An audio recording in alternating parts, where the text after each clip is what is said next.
Hello friends, good evening. सभी लोग देख सकते हैं आज एक फिर नया टॉपिक लेके आए हैं आप सभी लोगों के लिए।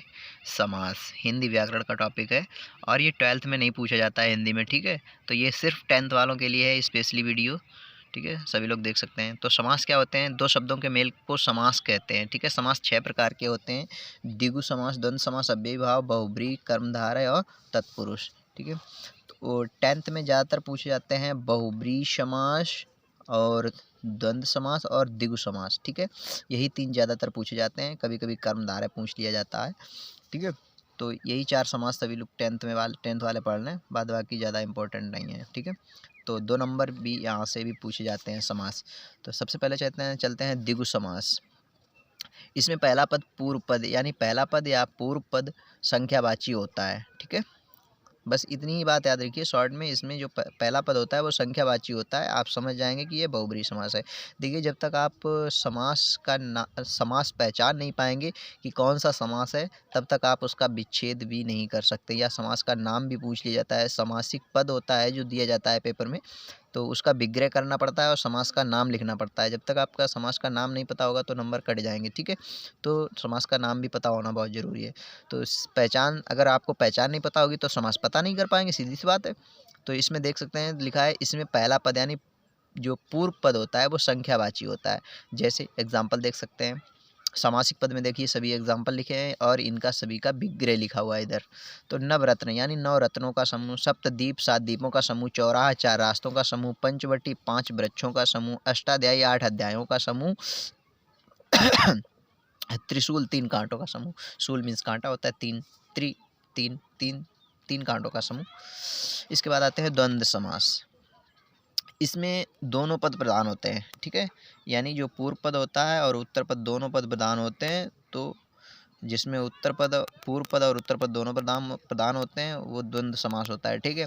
और इसका एक मतलब अच्छी पहचान आपको बता दें कि दोनों विलोम शब्द होते हैं, ठीक है। दोनों उल्टे होते हैं। और तीसरी एक और पहचान है, बीच में योजक चिन्ह मिल जाएगा। कभी कभी नहीं होता है योजक चिन्ह, ठीक है। तो उसमें और विभक्ति का लोप होता है, यानी और विभक्ति आपको नज़र आएगी लेकिन दिखाई नहीं देगी, ठीक है। दिखाई नहीं देगी पर उसमें छिपी होती है, ठीक है। लोप मतलब होता है छिपना। तो एग्जाम्पल देख सकते हैं, माता पिता, माता और पिता। तो यहाँ पे देखिए और विभक्ति का लोप था यहाँ पे योजक चिन्ह में, ठीक है। पाप पुण्य, पाप और पुण्य, देवासुर, देव और असुर, राम सीता, राम और सीता, नर नारी, नर और नारी, ठीक है। इसके बाद आते हैं अव्ययी भाव समास। देखिए ये पूछा नहीं जाता है लेकिन हम समास सभी प्रकार के पढ़ा रहे हैं तो आप सभी लोग पढ़ लीजिए। अव्ययीभाव समास जिस शब्द के आगे उपसर्ग लगा होता है उसमें अव्ययीभाव समास होगा, सीधी सी बात, ठीक है। और यदि दो शब्द एक जैसे दोहराए जाएं तो उनके बीच में योजक चिन्ह हो तो अव्ययीभाव समास होगा। जैसे, तो सीधी सी बात है, उपसर्ग याद रखना है आपको तो उसमें अव्ययीभाव पता लग जाएगा। यथा स्थान, ठीक है। यथा यहाँ पे उपसर्ग है, देखिए मैंने अंडरलाइन ये डार्क लाइन कर दी है जितने भी उपसर्ग हैं, ठीक है। तो ये सभी उपसर्ग लगे हुए हैं। यथा स्थान, स्थान के अनुसार, यथा शक्ति, शक्ति के अनुसार, आजीवन, जीवन भर, प्रतिदिन, प्रत्येक दिन, यथा समय, समय के अनुसार, ठीक है। तो मैंने यहाँ पे लिख और दिया है, देखिए डार्क लाइन जहाँ पे है तो उपसर्ग हैं ये सभी, ठीक है। कुछ ऐसे भी होते हैं जैसे रातों रात, दिनों दिन, हाथों हाथ, लातों लात, है ना। तो इस तरह के एग्जाम्पल भी किस में आते हैं? अव्ययीभाव समास में आते हैं। इसके बाद आते हैं बहुब्रीहि समास। बहुब्रीहि समास जिस शब्द में दोनों पद प्रधान नहीं होते हैं, ठीक है। यानी दोनों पद प्रधान नहीं हो, कोई तीसरा पद प्रधान हो, यानी तीसरे का बोध होता है या तीसरे का अर्थ निकलता है, वहाँ बहुब्रीहि समास होता है। जैसे नीलकंठ, नीला है कंठ जिसका, अर्थात, अर्थात शब्द जो है इसमें यूज होता है तीसरे के लिए, ठीक। अर्थात शिव। लंबोदर, लंबा है उदर जिसका, अर्थात गणेश जी। दशानन, दस है मुख जिसके, अर्थात रावण। गिरिधर, गिरि को धारण करने वाले यानी पर्वत को धारण करने वाला कौन है? श्री कृष्ण है, ठीक है। कर्मधारय समास में देखते हैं, जिसमें पहला पद विशेषण यानी विशेषता बताने वाला हो और अंतिम पद विशेष से हो वहाँ कर्मधारय समास होता है, ठीक है। यानी जो पहला पद होता है वो विशेषता बताएगा। तो एग्जाम्पल देख सकते हैं, जैसे श्वेत कमल, ठीक है, श्वेत। अब विशेषता कौन बता रहा है? श्वेत, यानी जो रंग है वो विशेषता बता रहा है। कैसे रंग का कमल है? श्वेत है, यानी श्वेत है जो कमल। काली मिर्च, मिर्च कैसी है? काली, तो काली इसकी विशेषता होगी ना, तो मिर्च है जो काली।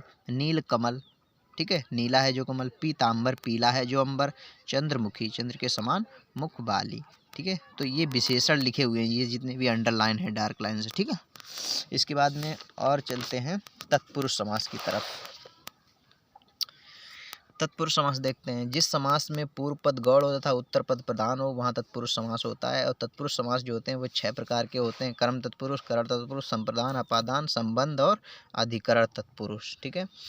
तो ये ज़्यादा मतलब जो होते हैं बड़े, ज़्यादा मतलब ब्रॉड एरिया है इनका। तो देखते हैं कौन कौन से होते हैं। जैसे एग्जाम्पल देख लेते हैं। कर्म तत्पुरुष जैसे मतदाता, मत को देने वाला, ठीक है।